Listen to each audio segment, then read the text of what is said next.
have enough wind, you would want to inflate it with that one-hand technique, you know, without even being hooked in, like I was showing you before. Same thing as when you're hooked into the harness, you can just do it without the harness. You just grab the A's and the brake lines, and you can inflate the glider. Okie dokie. You want a nice, good horseshoe. Anything you want the wingtips curled in more than the arc. Because if the middle flies first, you're good. But if the wingtips, if you laid it out flat, the wingtips would fly first and it'd fold up in a horseshoe. You can hook in exactly the same reverse.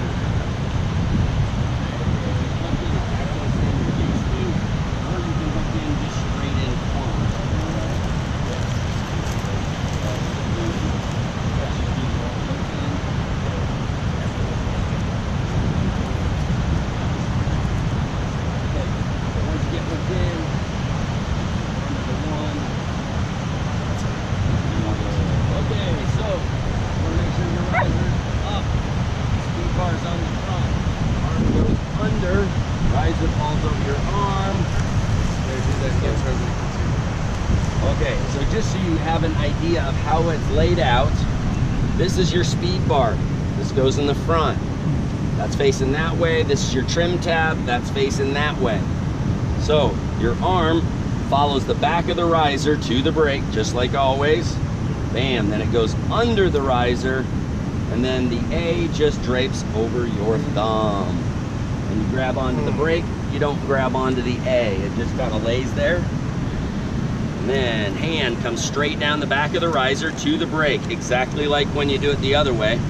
So you just kind of sit there and put your hand right down the back of that riser to that brake. Bingo. Yep. Just like so. We always put this little tab towards the pinky, but that's not a big deal. And thumb right there. Okay, this little tab right here, see this? This is what your competition toggle is. There's a little metal bar in there. Coolest thing ever. It's a custom brake toggle. So when you're in flight, if you're gonna come in to land, you can flip your hand over, pull with the thumb, bam. Now you got another 5-6 inches of brake authority. Yeah. So you would basically always land like that. At the beach, it doesn't matter. You don't have to worry about it too much because with wind and sea level on a huge glider, it's not that big of a deal. But if you go up to in the mountains and no wind on a little glider, you're gonna wanna slow it down as much as possible. So when you grab the brake, I always put this little thing pointing towards the pinky. Point towards the pinky, kind of a big deal, but then you flip the hand over, pull with the thumb, and then just curl the fingers up. Bingo, hand over, pull with the thumb, curl up. And you can do it with the throttle in your hand, no problemo. So, facing forward, it's exactly the same. This hand just follows that back of that riser. Follow, follow, follow, follow. Here's your brake. Bingo. Grabs it like that. You'll notice I'm always, you know, kind of doing it for you, but just for speed. Here we go. Arm goes under and thumb. Now, it's important that you run directly away from your wing.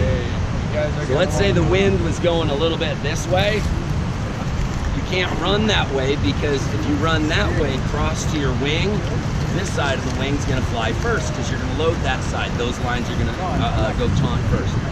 So you have to load the wing. Don't back up in tangent lines. Go ahead and back right back up to your wing. There we go. Back on up. Now, the way you check the center of your wing, you do not turn and look at your wing. Think about a prop on your back, and you went like, there goes your lines. Do not turn your body. Bad plan, bad habit. Turn your head, use peripheral vision, put yourself dead center in the middle of your wing, just using peripheral vision. So I'm looking at that wingtip, I look at that wingtip, I center myself dead nuts in the middle of it. There's also that little teardrop in the middle. Now, arms go down and back. One of the big mistakes everybody makes is they try to pull the A's and it folds your glider in half like a taco. So when you run, you're gonna lean forward to start so that your hands can go back. I've if you're standing up, your arms simply don't go backwards. It doesn't work. So you're gonna lean forward so that your arms can come backwards where the glider is. You run, you hit it hard, and then you just gently give ever so slightly lift on the A's, enough to lift it up if necessary. With the trims up, if you just ran, the glider would fly without you touching it. So just any little help, you're lifting it up. Now, same thing, lift the low side, sidestep under the low side. So if the glider starts coming up and going right, you don't want to lift the high side A anymore, so you ease off the high side, lift that low side, and sidestep under the low side, and keep moving. And of course, sidestep at a 45-degree angle, so you're also moving into the wind. Next, at first, that glider is not going to move. As soon as it inflates, you cannot physically run. You have a big old 30-foot drogue chute behind you, and it just brings you to a dead stop. So instead of trying to do the football run, which we don't do, you just kind of use your leverage and you just lean. So you kind of hit it hard, get it loaded. When that wall comes up and you can't run, you just plant your feet and lean your body weight into it and let the weight of your body do it. You'll see everybody trying to run. I can't run. Well, of course you can't. So you just lean into it, use the leverage of your body. But here's the big ticket. Once the glider comes up to about here, that's when it lets you go. And you need to take off like a slingshot. So as soon as that glider lets you go, boom, you better get running because it's going to overfly you. So lift the low side, sidestep to the low side. Don't touch brakes until the glider is up. Don't let go of the A's until the glider is up. Let's take a crack one. Here we go. And here we go. Come on. Back up. Don't walk towards, you don't want to walk to the end of your lines. It's nice to back up about 6 feet with effective lift. Because you want to have, if you walk to the end of your lines, it pulls the lines right up around your pyramid. If you get one line under a skid, that's really ugly. So it's nice to be back a ways, keep them out, and then the first time they get close, they're under tension and loaded. So you start from right there, you lean forward, arms back, and then you hit it. You run exactly this way, the direction the wing is pointed. Then, the second the wing comes up, if the wing turns, let's say the wing comes up, and then it turns this way.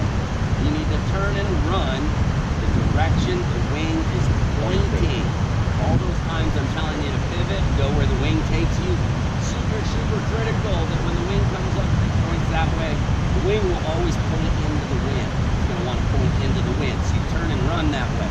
Now, if you need to launch that way, you can then, once you turn with it, you can then steer the wing back the direction you need to go, and then get back on track. But at first you need to do what the wing tells you to do. Your body always does what the wing tells you to do. So if you need to go a different direction, you need to tell the wing to take you. All right, arms down and back, lean forward, and bring it.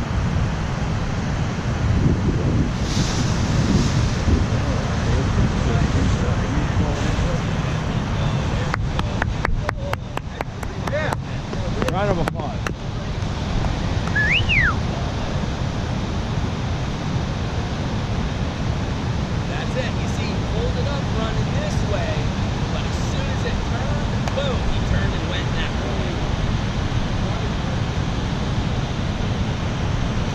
Looking up the whole time.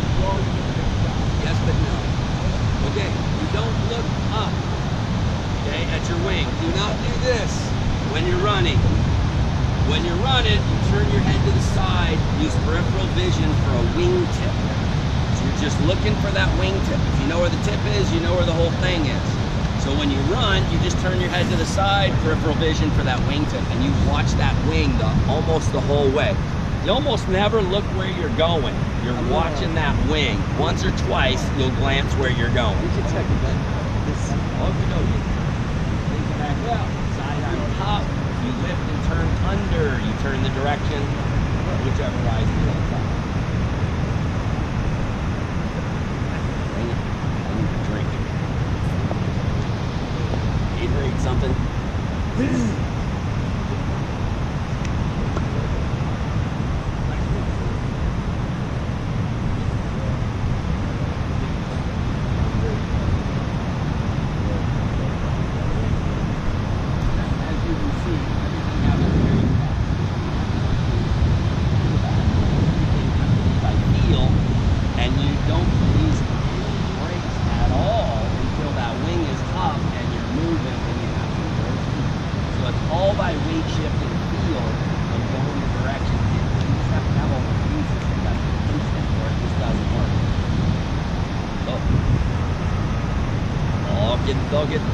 Doggy. So he gets to the center of his wing, bingo, bango, boing. Up, there we go. And he goes arms back, down, relax the arms, and bring it.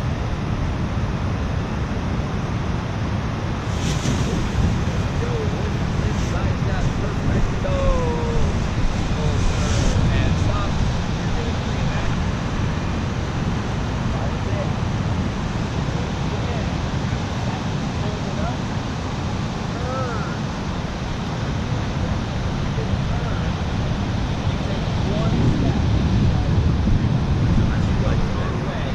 Yeah. It's just like